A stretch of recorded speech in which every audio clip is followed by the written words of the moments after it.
Okay, so I'm going to present a very high-level overview of what I've done in my thesis that I finished actually last year. That was 7 months ago. I apologize in advance. I haven't worked in this field. I haven't talked about this for the 7 months, sorry. So if it's a bit rusty, apologize. I was very focused on my music in the meantime. But I guess the most important thing is I get a few messages through. And this is exactly what was my motivation as an MBA student is, hang on. Okay, really to learn about smart cities. It's a very buzzword. I knew nothing about it, and I thought that was an opportunity, this master's thesis, to learn about it. So demystify the concept of smart cities. There was another motivation for me is to get to know my hometown, Lausanne. I haven't lived in Lausanne for the last 20 years, and I thought coming back to Europe from Singapore and Hong Kong, it would be great to get to know my city a bit better and force myself in a way through this project. And in fact, indeed, I learned a lot about it. And obviously, fulfilling a long-term interest in urbanism, city planning dynamics.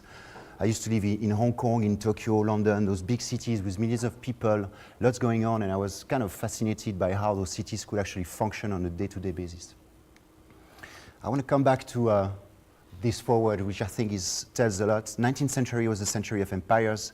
20th century was the century of nation-states. The 21st century will be a century of cities. I think it set the landscape for what's going to come right now.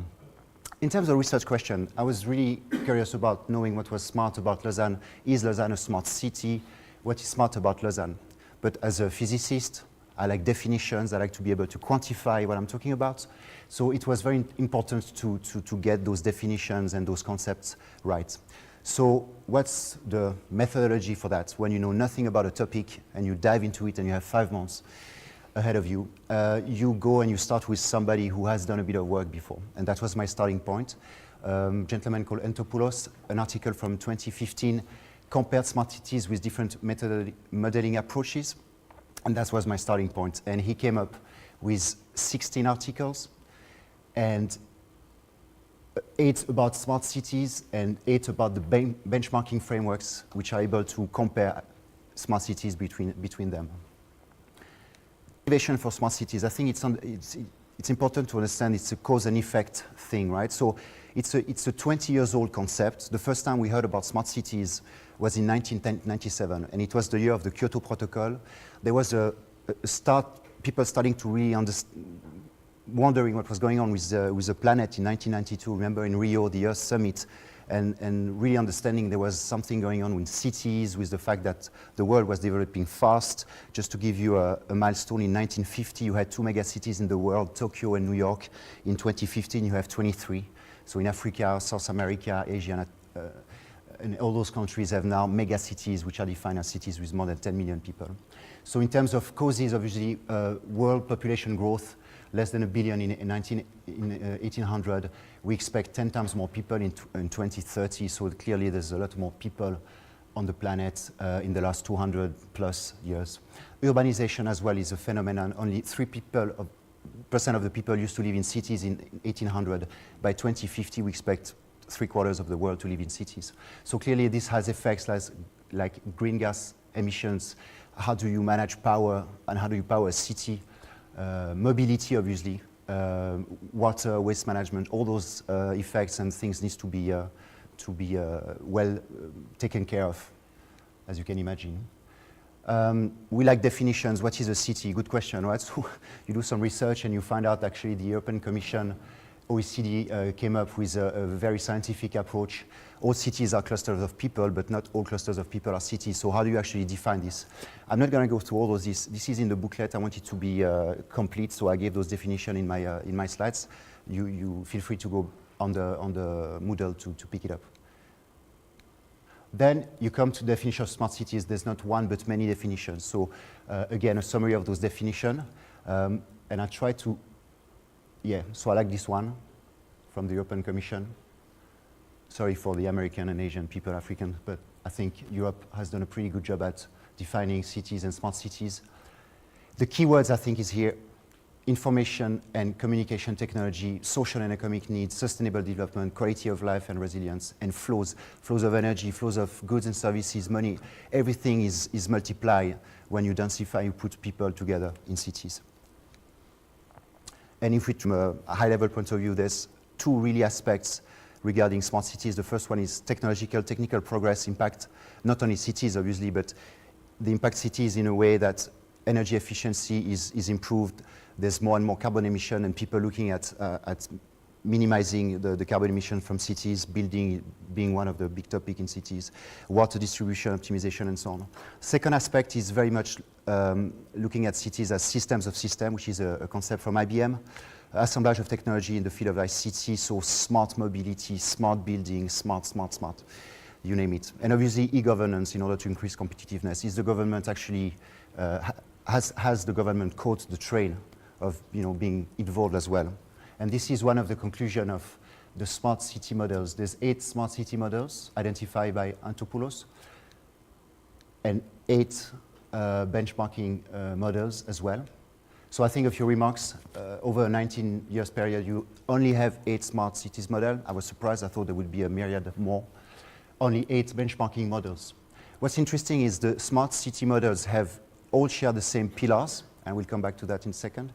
Benchmarking methodologies are all different, so this is a topic which is so vast compared to smart city models. So smart city models, 1994, Elkington, you may have heard about this one, identified 3 pillars which are very important when you develop as a country, as a city, as a region. It's not about just economic growth. It's about doing that PPP, right? So you remember the people, planet, profit. So economy is a profit environment for the planet and the people, of course. Doesn't make any sense to have economic growth at the price of sacrificing your environment and polluting like crazy, or sacrificing your people. And this is a very interesting, what is called the triple bottom line of Elkington. He came up with this in 1994. But then, the models that came up later in the smart city world is really the concept of mobility, the fact that governments are a lot busier, obviously, with bigger city, a lot more problems to solve and so on. And actually the quality of living, which is that quantitative pillar where actually is that, do we feel good in the city or we don't feel good in the city? And there's consulting firms looking at measuring this level of quality of life and so on. This is a summary of the smart city models. I'm not going to go through this. I just want you to remember a couple of things. IBM, a big player, 10 years ago, they changed strategy. They really went big into the smart city world, smarter planet, and they are now the #1 in that space. You probably heard about Rio de Janeiro, who used that technology. Siemens is also a big player, Cisco system, and so on. They came up with the smarter city equation, instrumentation, interconnection of data, intelligence, broadband software. Mixing those 3 together can really make a city smarter. And so on, and so on. UN, some independent author came up with models about smart cities. I'm not going to go through this. ISO came up with standards. It's very well documented as well. So this is just to give you an overview of what has been done.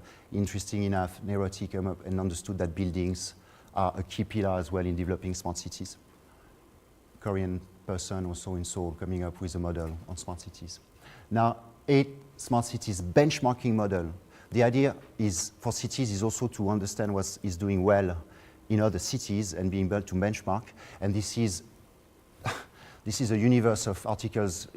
I encourage you to read those articles. There's 16 of them. It's going to take you a month and a half.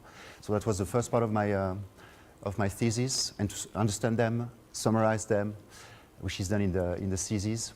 But the second part, so I'm not going to go through this, but the second part,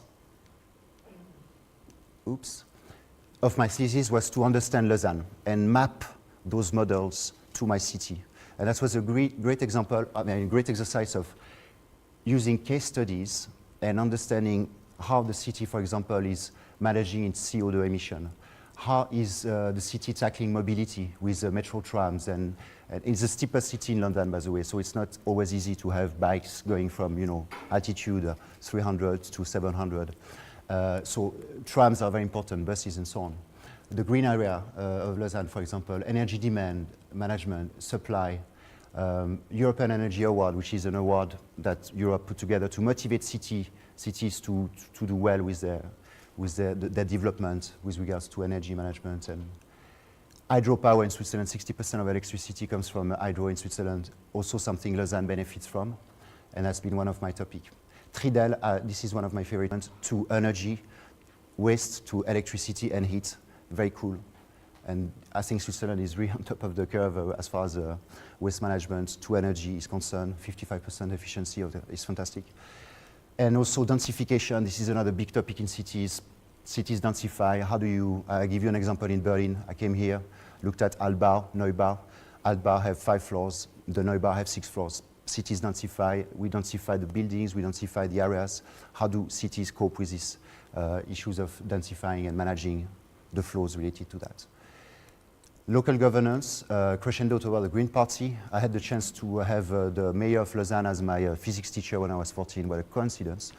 And so I got the chance to talk to him, and he spent 15 years, he's a Green Party person, so Lausanne is very switched on as far as governance is concerned with regards to developing Lausanne as a smart city. So yeah, so the research question, where is Lausanne a smart city? Yes, to some extent, the process is undertaken for decades now, but there's always stuff to do, and time is of matter. What is smart about Lausanne? Mobility, economic development, and so on. But I think what is not that smart, I found, is really the fact that people are not voting enough. I mean, and that would be the conclusion of my presentation. I think if you want to take part of the energy transition, it may be a bit overwhelming to do that at a country level or talking to a government and so on. But being a citizen of a city is, I think, for me, the opportunity to be actually part of this. And vote is one thing you can do, and do it at a local level and be more involved with what's going on in the city, because this is really a topic which is happening today, and I strongly encourage you to interest yourself into these kind of issues with regards to your cities all around the world, because it's changing fast. And that's it.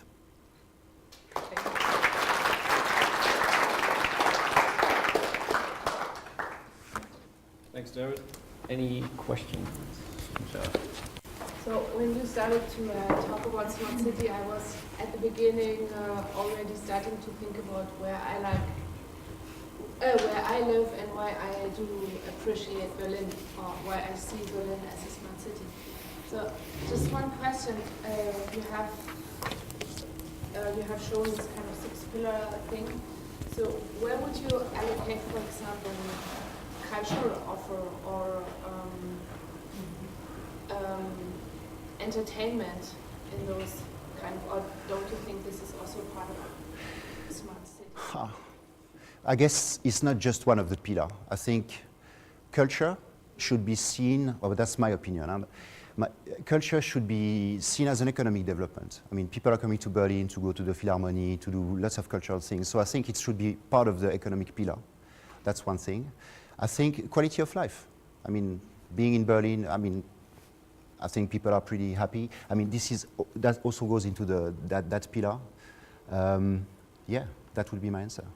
But yeah, culture is definitely on top of many cities' agenda, and Lausanne, for instance, but Berlin, obviously, yes. Because we were just yesterday discussing this in the bus, for example, Silvia told us about some American or city where she lives, and she said it's also not a poor city, but for example, the entertainment offer or the cultural offer, it's quite low. So that's why I'm not sure if it's really part of the... Well, I guess there's always room to be smarter then. I think you should get the message. Yeah, no, I agree. I mean, yeah. It is central. Culture is central. Maybe we should... yeah, incentivize. So we have all these pillars, mobility, living, environment. But does Lausanne have like a horizontal integration of data? Because I think that one problem is that we saw these kind of pillars like silos.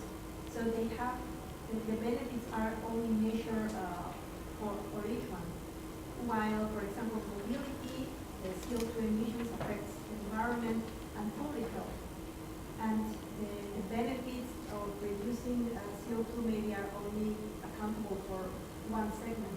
Do you think that Lausanne maybe are integrating the data or like correlating data from Well, I asked this question to the person in charge of renewable energy in Lausanne, and his answer was, well, to some extent, actually the private sector is really keen to knock at the door of the Lausanne government to try to get as much do this kind of mobility or like you said, horizontal integration. At the moment, it's not 100%. Nobody's really controlling those data. And if this is your question, but yeah, that was also a question I had. It seems like now private and public are not very aligned.